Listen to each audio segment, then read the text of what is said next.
자, 보겠습니다. 인문 3, 최한기 지문이죠. 다음 글을 읽고 물음에 답하시오. 19세기 실학자 최한기는 인식 대상에 대한 내용이 선험적으로 구비됨을 인정하지 않음으로써 인식의 출발은 오직 경험에 의존함을 주장했다. 자, 반대되는 단어죠. 선험적이다. 그 다음에 경험적이다. 자, 반대되는 단어. 자, 그는 사람이 하늘로부터 받은 것이란 바로 한 덩어리의 신기와 기억의 거의 기의 통로가 되는 눈, 코, 입 등과 사지이니 갖추어 사용하는 것은 이것들 뿐이요. 다시 별도로 다른 것에서 얻어온 것이로는 아무것도 없다라고 말하며 몸 바깥의 사물을 인식 대상으로 설정하지 않는 공부 태도에 대해 비판했다. 그럼 거꾸로 이 사람은 뭐예요? 몸 바깥의 사물을 인식 대상으로 삼아야 된다는 거지. 이는 하늘로부터 부여받은 본성이 태어날 때부터 마음속에 갖춰져 있다는 전통 성리학의 본유관념을 비판한 것이다. 그러니까 이제 본성 이런 거 비판하고 그 다음에 마음 이런 거 비판하고 그 다음에 본유관념 이런 것도 비판한 거예요. 이러한 인식론은 전통 성리학에서는 물론 중국 유학에서도 찾아볼 수 없었던 매우 독특한 발상이라 할 수 있다. 자, 첫 문단은 화제라고 생각하면 돼요. 최한계의 인식론인데 최한계의 인식론은 뭘 중시한다? 경험이라고 하는 것을 중시한다. 경험. 그 다음에 이제 선험적이라든지 마음 이런 추상적인 것들을 비판하는 거죠. 자, 다음 문단 조금 더 보죠. 종래 성리학의 이기론과 심성론을 바탕으로 한 인간이해는 인간의 도덕적 근거에 대해 형이상학적으로 정의를 내림으로써 인간 내면의 심을 탐구하는 데 집중되어 있었다. 자, 종래의 성리학은 기존의 성리학은 어땠느냐? 인간의 도덕적 근거를 형이상학적으로 보려고 했었죠. 형이상학적. 자, 그래서 이제 마음을 탐구하는 데 집중되어 있었죠. 이러한 이학과 심학에 대한 최한계의 근본적인 문제의식과 비판의 초점은 만물 내재관념의 부정에 맞춰져 있다. 최한계는 경험 이전의 대상 세계의 이치가 본성에 내재해 있다는 선험론을 부정한다. 자, 선험론 앞에서도 부정했었지.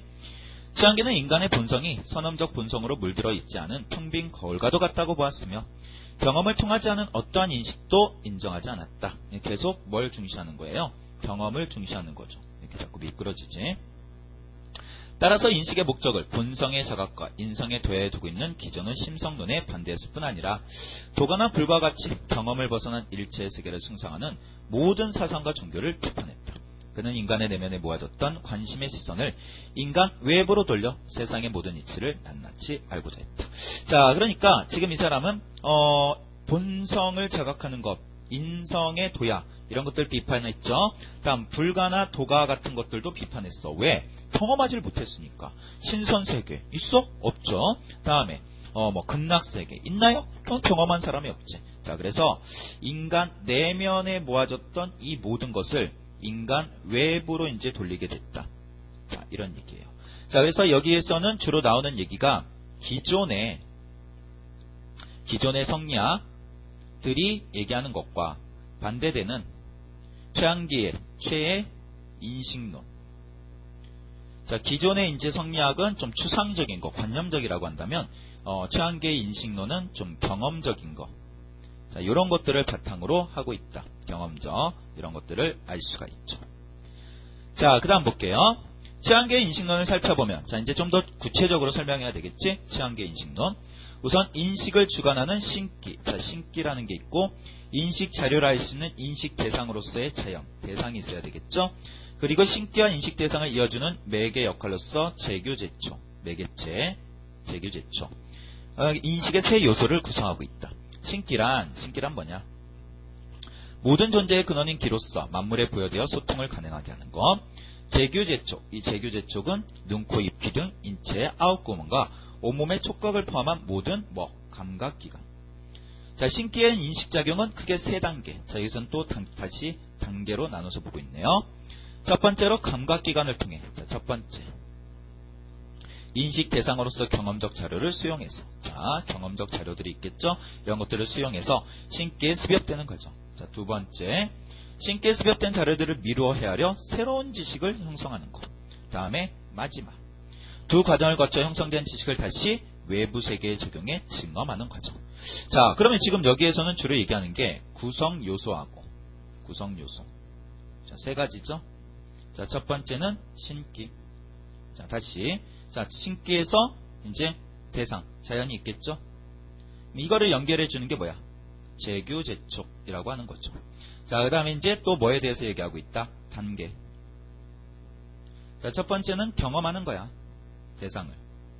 자, 그 다음에 두 번째는 새 지식을 얻는 거고. 자, 그 다음에 이제 세 번째는 그렇게 얻은 지식을 다시 외부 세계에 적용해 보는 거죠. 자, 요런 정도의 정보가 주어져 있군요.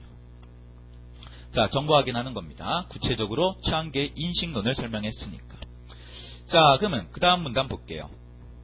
자, 최한계는 인식 대상이 감각기관을 통해 경험적으로 수용되면서 인식 주체인 신기에 습엽되는 현상을 첫 번째 단계인 경험의 범주에 넣어 형질지통이라고 했다. 첫 번째 단계 형질지통. 그리고 신기에 물든 자료들을 바탕으로 논리적 과정을 통해 새로운 대상에 대한 판단을 이끌어내는 작용을 두 번째 단계 추측지통이라고 했다. 그러니까 추측지통이라고 하는 것은 새 지식을 얻는 거죠. 경험하고 새 지식을 얻는 거야. 그런데 최한계의 인식론에서 경험은 순수한 자기 경험의 집계만을 의미하지 않는다.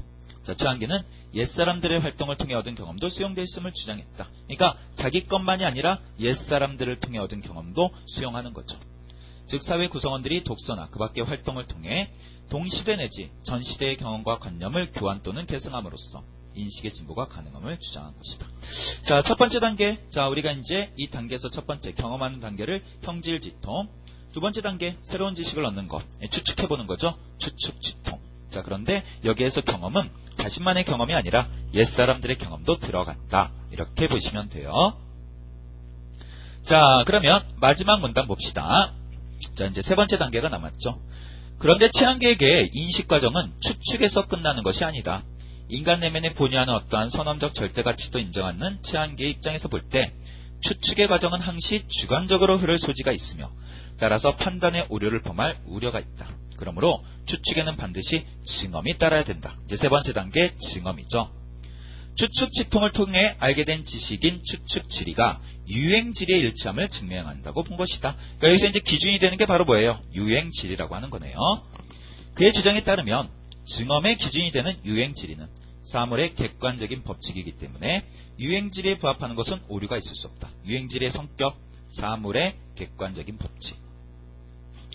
자, 증언의 방법은 추측의 과정을 역으로 진행한다고 보면 쉽게 이해할 수 있다. 즉, 감각기관을 통해 수용된 인식자료들을 가지고 추측이 이루어졌듯이 증언은 추측의 결과를 외부 사물에 적용하여 그 결과가 유행지리에 부합하는지 여부를 판단한다. 자, 추측의 결과를 외부 사물에 적용해서 그 결과가 나오겠죠? 그게 유행지리에 부합하는지 여부. 이거를 판단해주면 되겠네. 자, 이는 물을 가지고 나를 판단한다는 것인데 추측이 나의 신기로 외부 사물을 경험하고 아직 경험하지 못한 것을 헤아리는 것이라면 증언은 거꾸로 그와 같이 추측한 바를 다시 외부 사물에 적용해 봄으로써 나의 추측이 옳았는지 여부를 확인하는 것이다. 자, 그러니까 지금 이 사람이 인식론의 단계가 나와 있죠. 첫 번째 경험하는 단계. 자, 경험의 형질지통. 그걸 통해서 지식을 얻겠지? 추측지통. 근데 그 지식은 확실한 지식이 아닌 거죠. 추측하는 지식인 거야. 나의 경험을 통해서. 그럼 뭐 해야 되겠어요? 그거를 다른 사물에 적용해 보는 거죠. 즉 그거를 증언이라고 하는데 여기서 이제 그 기준이 있는 거죠. 그 기준은 유행질이라고 하는 사물의 객관적 법칙. 자, 요게 있는 거예요. 요게. 자, 유행질이.